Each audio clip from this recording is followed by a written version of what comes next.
Hello दोस्तों, इस video में हम डिस्कस करने वाले हैं आज की ताजा खबर यानी 8 मई के करंट अफेयर्स। दोस्तों, पहली न्यूज़ हमारी सीबीआई से रिलेटेड है। सीबीआई हम सब जानते हैं कि जब कांड होता है तो कहता है इसकी जांच सीबीआई कर रही है।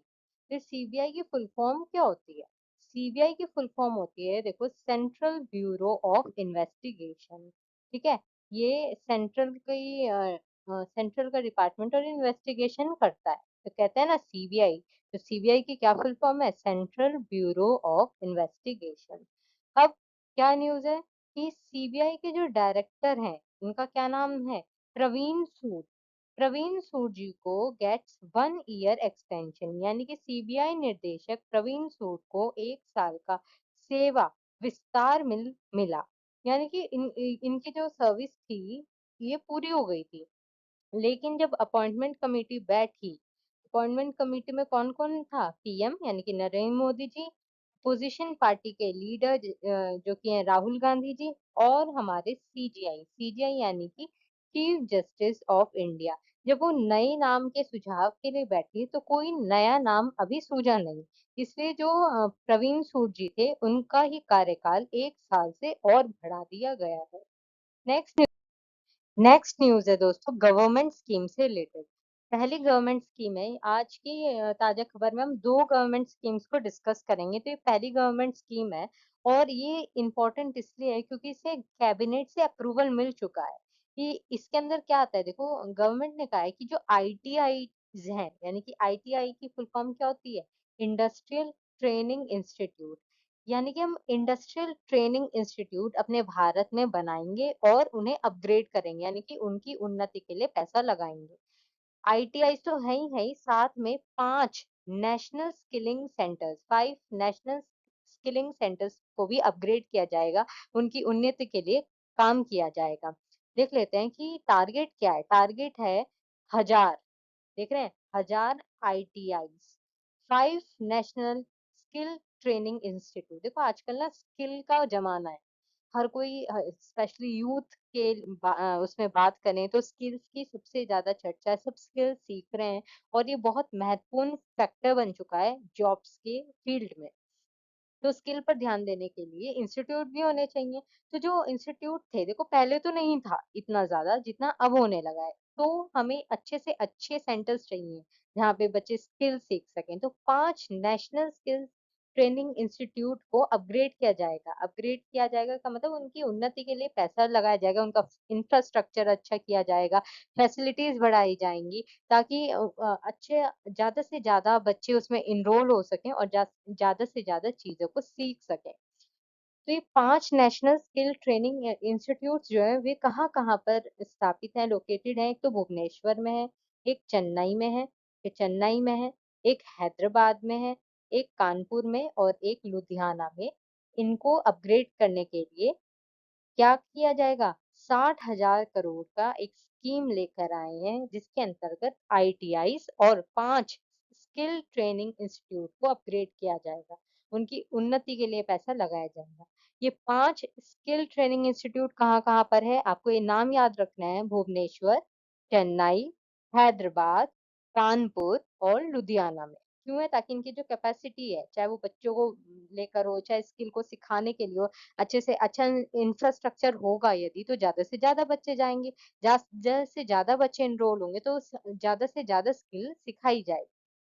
अब ये जो उद्देश्य है, जो इस स्कीम का उद्देश्य रखा गया है, देखो, सब चीज का एक टाइम पीरियड होता है कि इतने टाइम पीरियड में हमें इस स्कीम को इम्प्लीमेंट करना है और इसको लागू करना है, इसको पहुंचाना है उद्देश्य तक। तो वो 5 साल का इसमें टारगेट रखा गया है। एक टारगेट और रखा गया है कि हमें 20 लाख यूथ कम से कम इस स्कीम के अंदर जोड़ना है, उन्हें स्किल्स सिखानी है और इन्हें इस स्कीम का पार्ट बनाना है। भाई, इतनी बड़ी स्कीम है, 60,000 करोड़ रुपए, ये कहाँ से आएंगे? तो ये फंडिंग होती है, देखो, सब जमा करेंगे। ठीक है, कैसे कैसे जमा करेंगे? जो 30,000 करोड़ रुपए वो तो सेंट्रल गवर्नमेंट देगी हमारी। अब सेंट्रल गवर्नमेंट के पास कहाँ से इतना पैसा आएगा? 30,000 करोड़ में भी जो 50% राशि है वो कहाँ से मिलेगी? वर्ल्ड बैंक देगा और एशियन डेवलपमेंट बैंक भी देगा। कहाँ, कौन कौन देगा इसमें से? वर्ल्ड बैंक सहायता करेगा और एशियन डेवलपमेंट बैंक की सहायता करेगा। पिछले करंट अफेयर्स में हमने वर्ल्ड बैंक और एशियन डेवलपमेंट बैंक के स्टैटिक पोर्शन को देखा था। चलो इसका हेडक्वार्टर डिस्कस कर लेते हैं। वर्ल्ड बैंक का हेडक्वार्टर कहाँ है? बता सकता है कोई? वॉशिंगटन डीसी में है। और एशियन डेवलपमेंट बैंक का हेडक्वार्टर कहाँ है? ये है फिलीपींस में। कहाँ है? फिलीपींस में। अब 20,000 करोड़ तो सेंट्रल गवर्नमेंट ने डाले। 20,000 करोड़ बचे हुए जो 20,000 करोड़ है वो स्टेट गवर्नमेंट देगी। ठीक है, जिस भी राज्य में बनेंगे तो राज्य सरकार देगी। और 10,000 करोड़ जो बचे हुए 10,000 करोड़ है वो पैसा कौन लगाएगी? इंडस्ट्री पार्टनर्स लगाएगी। ये बहुत इंपॉर्टेंट स्कीम भी है, ये न्यूज भी है, बहुत इंपॉर्टेंट है, इसको ध्यान से पढ़ें। कोई डाउट हो तो आप कमेंट सेक्शन में पूछ सकते हैं। नेक्स्ट स्कीम पर चलते हैं और नेक्स्ट न्यूज पर चलते हैं कि कैबिनेट ने अप्रूव कर दी। ये भी देखो कैबिनेट से अप्रूव्ड हुई हुई स्कीम है, इसलिए ये इंपॉर्टेंट न्यूज है।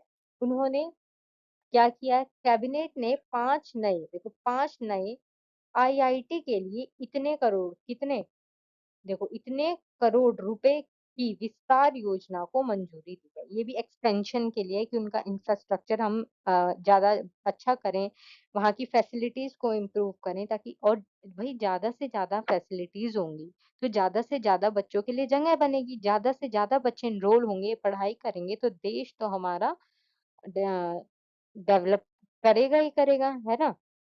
देखते हैं तो वो 5 आईआईटीज कौन कौन सी है। पहली आईआईटी है हमारी आंध्र प्रदेश की आईआईटी तिरुपति। कौन सी है? आंध्र प्रदेश की आईआईटी तिरुपति। फिर केरला की है, ठीक है, आईआईटी पलक्काड। ठीक है, फिर है छत्तीसगढ़ की आईआईटी भिलाई। फिर है जम्मू कश्मीर में आईआईटी जम्मू। फिर है कर्नाटक की आईआईटी धारवाड़। ठीक है, तो ये पांचों नाम आपको पता होने चाहिए कि जो भाई मंजूरी दी है, इतना ज्यादा पैसा लगा रही है गवर्नमेंट, स्कीम लगा रही है, तो कौन सी 5 आईआईटीज हैं जिनका इंफ्रास्ट्रक्चर का प्लान है, एक्सपेंशन का प्लान है, ठीक है, सुधार के लिए, उनकी उन्नति के लिए। कौन सी वे 5 लकी आईआईटीज है? अब इस प्लान का क्या नाम दिया गया है? इस प्लान को नाम दिया गया है फेज बी कंस्ट्रक्शन। ठीक है, और ये इसका क्या टाइम पीरियड है? ये 4 साल की अवधि में ये प्लान पूरा लागू किया जाएगा और पूरा किया जाएगा। एंड आई होप सफलतापूर्ण ये हो जाए। 2025 से लेकर 26 टू 2028 टू 29 तक के टाइम पीरियड रहेगा। तो इसकी देखो ये इंफ्रास्ट्रक्चर हो जाएगा, बढ़िया हो जाएगा, सब कुछ सुविधा बढ़िया मिल जाएगी तो ज्यादा से ज्यादा बच्चे अट्रैक्ट होंगे, जाकर पढ़ाई करेंगे, फिर बड़े बड़े हमारे इंजीनियर्स बनेंगे। अब इसका थोड़ा सा एक चीज, ये डाटा बहुत इंपॉर्टेंट है कि इससे एक फायदा क्या होगा कि जब ये स्कीम लग जाएगी, लागू हो जाएगा, कंप्लीट हो जाएगा, इससे नंबर ऑफ स्टूडेंट्स भी बढ़ेंगे। भाई ज्यादा से ज्यादा सुविधा होगी, ज्यादा से ज्यादा सुविधा होगी बैठने के लिए तो 5 लोग और आएंगे। वही बात है। तो यही है। पहले क्या होता था? पहले इतने नंबर थे, तो 6,576 स्टूडेंट्स नए आईआईटीज में जुट सकेंगे, जिससे आईआईटीज में टोटल नंबर ऑफ स्टूडेंट की क्या संख्या हो जाएगी? क्या हो जाएगी? 13,687। आई होप ये न्यूज आपको क्लियर है। It is very important news. Next news पर चलते हैं। नेक्स्ट न्यूज है हमारी, Kerala launches Jyoti to ensure education for migrant workers children. सबसे पहली बात तो ये कि आपको क्लियर होना चाहिए कि माइग्रेंट शब्द का क्या मतलब। ठीक है, माइग्रेंट का मतलब होता है जो काम या खाने की तलाश में, ज्यादातर आप यहाँ पे काम ही समझिए क्योंकि काम है, माइग्रेंट वर्कर्स की बात हो रही है, तो जो काम के सिलसिले में एक जगह से दूसरे जगह पर जाते हैं, ये समझ लो एक राज्य से दूसरे राज्य, बल्कि आजकल तो कंट्रीज टू कंट्रीज भी जा रहे हैं लोग। तो देखो जब एक जगह से दूसरी जगह आप जाते हैं, छोड़कर जाते हैं अपना, तो उसका प्रभाव ना ही सिर्फ अपने जीवन पर पड़ता है बल्कि बच्चों के जीवन पर सबसे अधिक प्रभाव पड़ता है।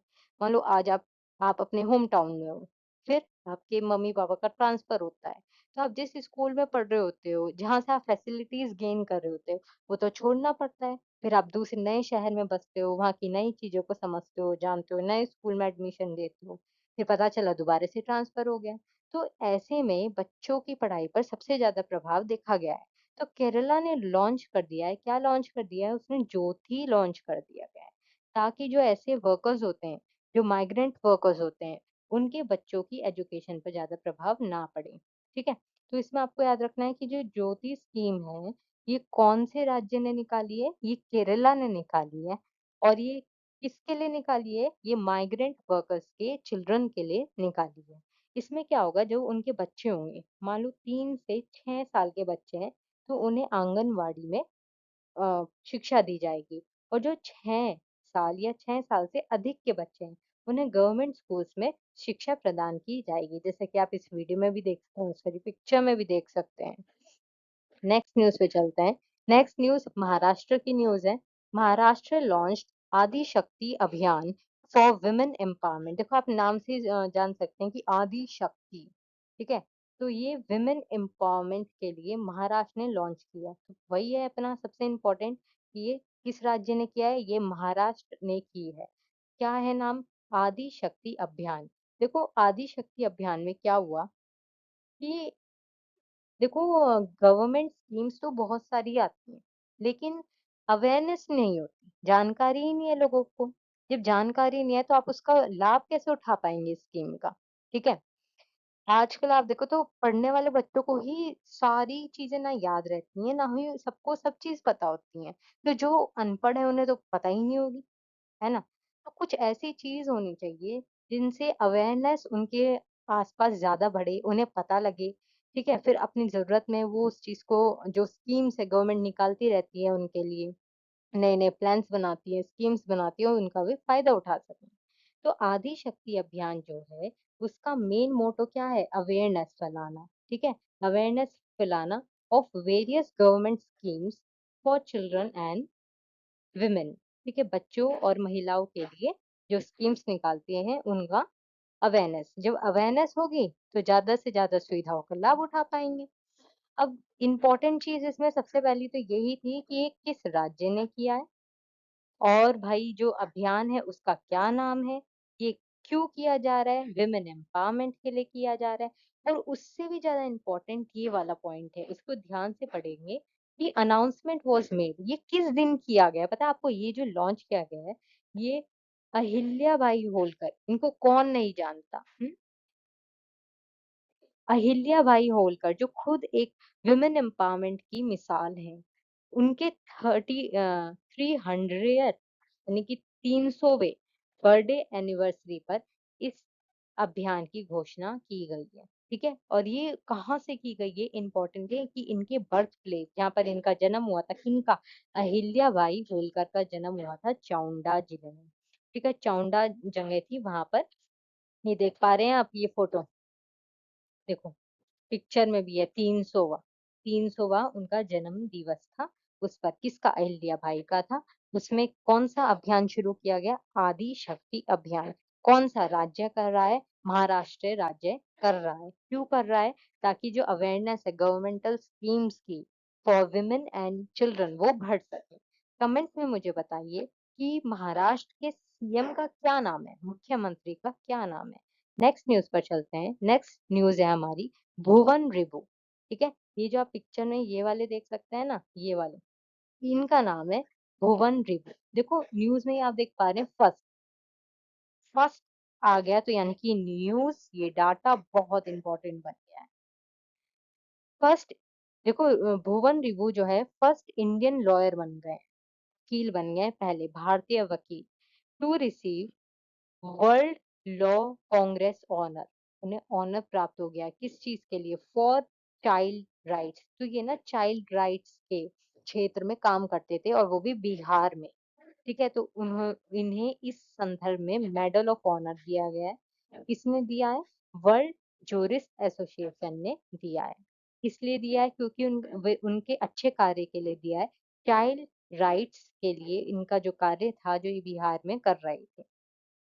नेक्स्ट न्यूज़ पे चलते हैं। नेक्स्ट न्यूज़ है न्यूज़ीलैंड। मुझे लगता है कुछ बच्चों को न्यूज़ शायद पसंद ना आए, पर आप मुझे कमेंट में ज़रूर बताइए कि इस न्यूज़ को लेकर आपका क्या विचार है? क्या इंडिया में भी लागू हो जाना चाहिए? चलो पढ़ते हैं। New Zealand law makers proposes social media ban for under 16। यानी कि जो 16 साल के बच्चे हैं ना या 16 साल से नीचे के बच्चे हैं, उनके लिए सोशल मीडिया बैन है। ऐसा प्रपोज़ल आ चुका है न्यूज़ीलैंड के लॉ मेकर्स ने। न्यूज़ीलैंड के जो लॉ मेकर्स हैं, उन्होंने ये चीज़ रखी है कि जो 16 साल के या 16 साल से नीचे के बच्चे हैं, उनके लिए सोशल मीडिया बैन होने चाहिए। यार उनका क्या काम? अपना पढ़ाई-वढ़ाई करो, खेलो-कूदो, ठीक है? देख रहे हैं आप इस पिक्चर में देख पा रहे हैं छोटे-छोटे से बच्चे, इनके चश्मे लगे हुए हैं। चलो, तो क्या न्यूज़ीलैंड ये महान कार्य करने वाला पहला कंट्री है? नहीं, इससे पहले भी ये कार्य कोई कंट्री कर चुका है। देखते हैं क्या नाम है? ऑस्ट्रेलिया। ऑस्ट्रेलिया ऑस्ट्रेलिया ने ज़्यादा पहले नहीं अभी किया है नवंबर 2024 में, पिछले साल ये कार्य किया था। उसने सोशल मीडिया को बैन कर दिया था अपने छोटे बच्चों के लिए। अब देख लेते हैं न्यूज़ीलैंड की बात हुई है, तो न्यूज़ीलैंड की कैपिटल क्या है? वेलिंगटन। और इसकी करेंसी क्या है? इसकी करेंसी है न्यूज़ीलैंड डॉलर। नेक्स्ट न्यूज़ पर चलते हैं। नेक्स्ट न्यूज़ है हमारी ऑपरेशन अभ्यास, ठीक है? ऑपरेशन अभ्यास का शायद हर कोई भारतीय जानता है, हर कोई भारतीय इसका हिस्सा है। इसमें क्या हुआ था? मॉक ड्रिल्स हुई थी। मुझे बताइए कि आप किस डिस्ट्रिक्ट से हैं और क्या आपके यहाँ भी मॉक ड्रिल्स हुई थी? देखो, India conducts nationwide civil civil defence mock drills. हम सब जानते हैं मॉक ड्रिल्स हुए थे, सायरन बजे थे, ब्लैकआउट किया था सबने। और ये 244 प्लस डिस्ट्रिक्ट्स में हुआ था। अभी कौन से मंत्रालय ने ये कंडक्ट कराया था? ऑपरेशन अभ्यास ये कराया था होम अफेयर्स मिनिस्ट्री ने, या कह सकते हैं मिनिस्ट्री ऑफ होम अफेयर्स ने कराया था। तो होम अफेयर्स की बात हुई है तो बताइए कि गृह मंत्रालय के मंत्री कौन है? बता सकते हैं? गृह मंत्रालय के मंत्री हैं अमित शाह। तो अच्छा ये बात बताओ कि ये जो हुई है ड्रिल्स, ये जो हुई है मॉक ड्रिल्स हुई है, सायरन बजना, ब्लैकआउट करना, ये जो हमने तैयारी की है, इसका नाम भी इसलिए रखा गया है अभ्यास। युद्ध की जो तैयारी हमने की है, क्या ये पहली बार हुई है इंडिया में? नहीं। ये जो इतने बड़े स्केल पर हुई है, पहली बार नहीं हुई है। देखो यहाँ पे हमने डाटा भी लगाया है। ये पहली बार नहीं हुई। ये बहुत पहले से ये चलता जा रहा है और ये हम पहली कंट्री नहीं है। ऐसी बहुत सी कंट्रीज में ये प्रैक्टिस होती है और अच्छा भी है। ठीक है? प्रैक्टिस रहेगी।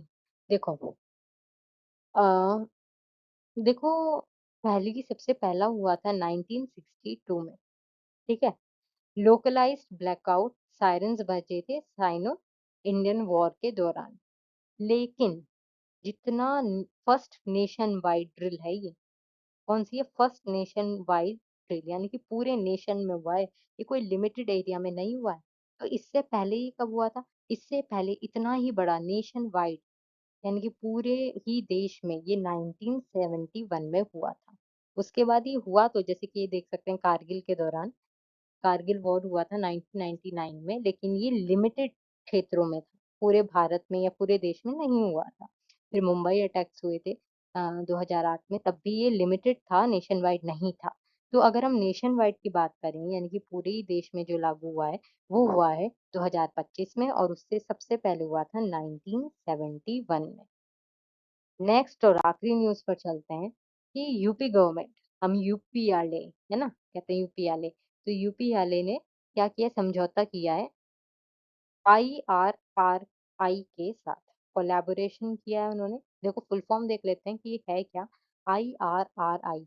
आई का मतलब होता है इंटरनेशनल, आर का मतलब राइस चावल रिसर्च इंस्टीट्यूट। ठीक है? आई का मतलब क्या हो गया यहाँ से? इंटरनेशनल, आर का मतलब राइस, आर का मतलब रिसर्च, आर का मतलब इंस्टीट्यूट। तो ये क्यों किया है इन्होंने? क्या चीज कर रहे हैं? किस चीज में दोनों कोलैबोरेट कर रहे हैं? ये कह रहे हैं कि आप आइए हमारे यूपी में सेटअप कीजिए रिसर्च सेंटर। ठीक है? किस चीज के लिए? उस सेंटर में किस चीज को के लिए रिसर्च होगी? वो होगी काला नमक जीआई राइस को लेकर। और ये कहाँ पर सेटअप होगा ये सेंटर? ये सेंटर होगा सिद्धार्थ नगर में। तो ये भी अच्छी न्यूज़ है। आप इसको ध्यान में रखिए कि किसके बीच कोलैबोरेशन हुआ है? यूपी गवर्नमेंट और आईआरआरआई के बीच में हुआ है। इसलिए हुआ है ताकि रिसर्च सेंटर्स खोले जा सकें काला नमक जीआई राइस में के ऊपर। ठीक है? और ये कहाँ पर खोले जाएंगे? सिद्धार्थ नगर में। आई होप ये सेशन आपको क्लियर हुआ होगा। ठीक है? देखने के लिए धन्यवाद। ऐसी ताज़ा खबरों के लिए जुड़े रहें अपनी जीएस दीदी के स धन्यवाद।